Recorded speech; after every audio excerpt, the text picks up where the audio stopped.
ಹೌದು, ನಗು ಹಲವಾರು ಬಗೆಯ ನಗು ಇರ್ತದೆ. ನಿಮಗೆ ಒಂದೊಂದು ನಗುವಿನಲ್ಲಿ ಒಂದೊಂದು ಬಗೆ ಇರ್ತದೆ. ದುಷ್ಟರು ಬಳಿಗೆ ಬಂದಾಗ ನಗಾಡ್ತೀರಿ, ದುಷ್ಟನ ಹೋಗಲಿ. ಭಕ್ತರು ಕಷ್ಟವನ್ನು ತೋಡಿಕೊಂಡಾಗ ನಗಾಡ್ತೀರಿ. ಕಷ್ಟ ಹೋಗಲಿ, ಪರಿಹಾರ ಆಗಲಿ ಎಂಬ ಹಾಗೆ ಅದನ್ನೆಲ್ಲ ಅರ್ಥವಿಸಿಕೊಂಡಿದ್ದೇನೆ. ಈ ನಗುವಿನ ಬಗ್ಗೆ ಸ್ವಲ್ಪ ಅನುಮಾನ ಸ್ವಾಮಿ. ಗಂಡನಲ್ಲಿ ಅನುಮಾನ, ನನಗೆ ಅನುಮಾನ ಒಮ್ಮೆ ಬರ್ತದೆ, ಸ್ವಾಭಾವಿಕ ಅದು. ಹಾಗಂತ ಅದನ್ನು ಹಾಗೆ ಮನಸ್ಸಲ್ಲಿ ಇಟ್ಟುಕೊಳ್ಳುವುದಲ್ಲ, ಪರಸ್ಪರ ಮಾತಾಡಿಕೊಳ್ಳಬೇಕು.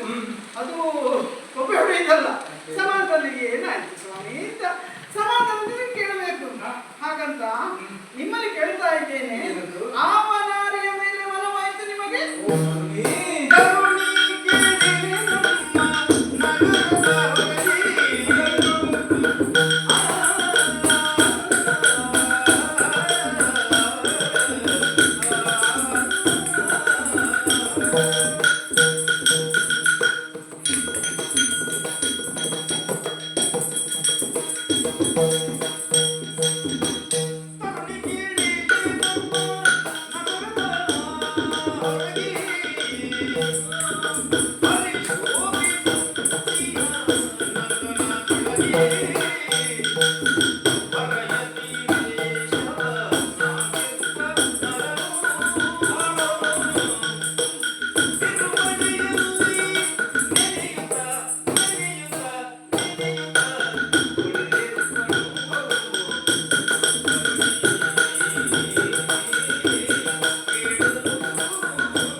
ಕಟ್ಟಿಕೊಂಡು ಬಂದು ಕೂತಿದ್ದಾನೆ.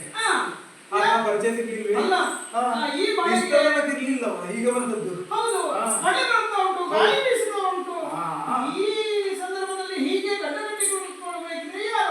ಬೇರಾರಲ್ಲ, ನಮ್ಮವನಾದ ಪಾರ್ಥ. ನಮ್ಮ ಜೊತೆಗೆ ಇದ್ದವ ತೀರ್ಥಾಟ ಮುಗಿಸಿಕೊಂಡು ಇವತ್ತು ಬಂದಿದ್ದಾನೆ.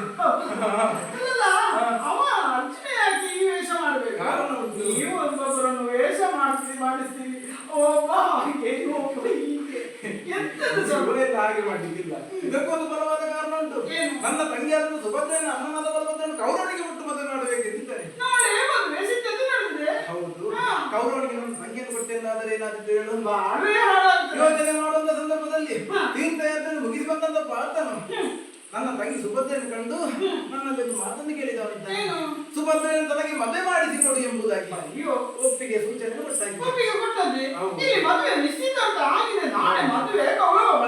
ಇಲ್ಲಿರುವುದು ಅವಳನ್ನು ವೇಷಕ್ಕೆ ಹಾಕಿಸಿದ್ದು.